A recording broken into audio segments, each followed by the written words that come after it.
Bonjour à toutes et à tous, bienvenue sur Grand Lille TV, ravi de vous retrouver pour une nouvelle édition.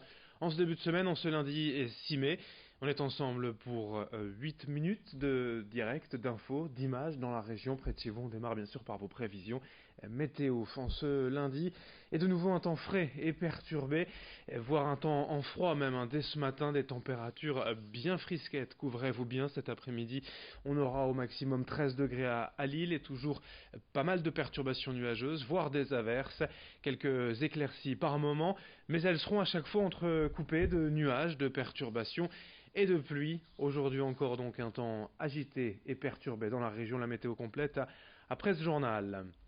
À la une de cette édition, d'abord le sport, le football avec le bon résultat du LOSC hier soir à Lyon en clôture de la 35e journée du championnat. Les Dogs ont fait match nul de partout et conservent donc leurs 6 points d'avance à la deuxième place du classement. À 3 journées de la fin, les voilà plus que jamais en bonne position pour se qualifier pour la Ligue des Champions la saison prochaine. Hier soir, après avoir concédé le premier but, on vient de le voir, les Lillois ont su réagir en égalisant. Vous allez le voir sur cette action. Un but ici de Loïc Rémy tout en contrôle face au gardien lyonnais. Et puis le deuxième but lillois viendra de ce coup franc de Nicolas Pepe et de ce but du jeune Boubakary Soumaré. 2-1, on pensait que Lille allait donc pouvoir gagner ce match, mais les Lyonnais sont assez vite revenus à 2 partout avec ce but de Léo Dubois. Il faudra donc attendre la prochaine journée dimanche à domicile face à Bordeaux pour valider la qualification directe en Ligue des Champions. Autre événement en image ce week-end, la parade d'ouverture d'Eldorado avec une semaine de retard. Le défilé a bien eu lieu samedi soir dans les rues de Lille. Et vous le voyez, une foule impressionnante sur la Grand Place et dans le centre-ville au passage des Chars.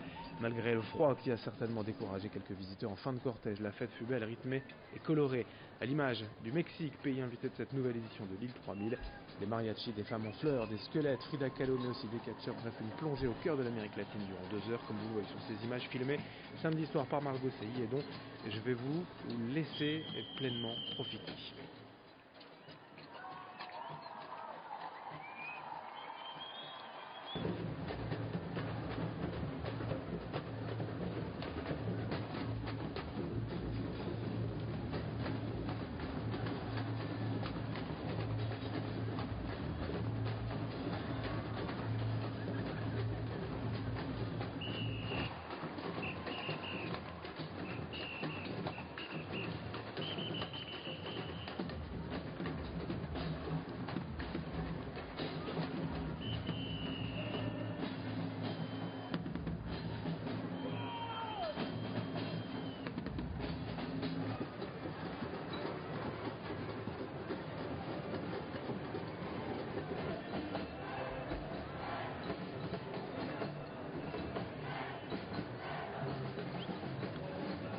Alors peut-être étiez-vous parmi les milliers de curieux dans les rues de Lille samedi soir, refroidis certes par les températures mais réchauffés par l'ambiance. Que retenir de cette parade d'ouverture? On écoute le sentiment de quelques visiteurs au micro de Margot Sey. Assez extraordinaire, c'est vraiment magique, c'est féerique. Dommage qu'il ne fasse pas très chaud, mais la chaleur est là avec la musique, les couleurs, l'ambiance, c'est vraiment extraordinaire. Sensationnel. Il y a de la bonne musique surtout. Et tout à l'heure aussi, il y avait une superbe attraction qui était suspendue tout en haut. Et c'était plutôt plaisant à voir. C'est vraiment un super moment. En plus, c'est un moment qui est pour tout le monde. Et ça a un côté vraiment magique. En plus, là, avec la nuit qui arrive, les éclairages, les choses dans les airs, voilà, on s'éclate. On est content d'être là. Ce que j'ai aimé le plus, c'est le serpent. Voilà pour cette parade d'ouverture d'Eldorado, une fête réussie malgré une certaine fraîcheur.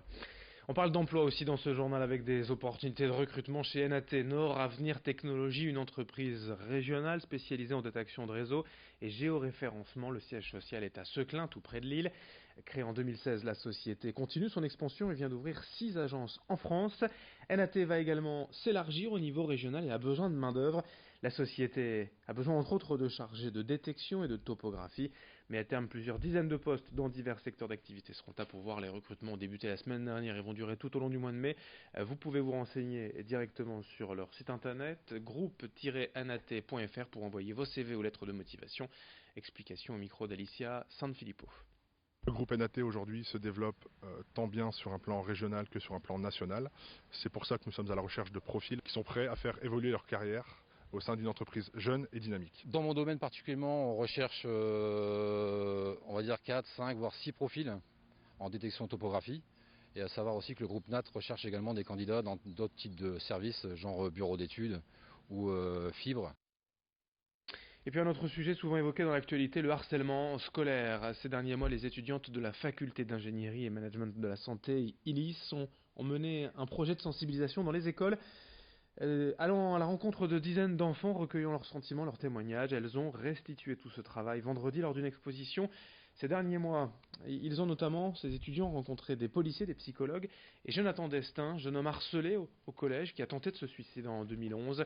Après avoir rencontré des élèves, leur expo ira dans différentes écoles ces prochaines semaines pour toucher un maximum de monde. Explication au micro de Yasmine Ziat. Aujourd'hui, on a eu la chance de pouvoir organiser cette exposition dans laquelle on peut retrouver plusieurs stands de questions-réponses, des dessins qu'on a pu récolter dans les écoles, des témoignages aussi de diverses personnes. Le but de l'exposition, en fait, c'était de toucher un maximum de personnes.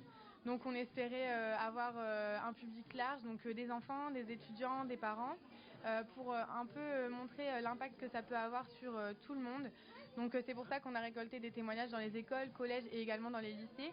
Il y a même des étudiants de l'université qui nous ont fait leurs témoignages. Donc c'était un peu notre façon à nous de montrer en fait que c'était encore très répandu aujourd'hui et que ça pouvait toucher n'importe qui et que c'est important de se rendre compte de l'ampleur que ça peut avoir.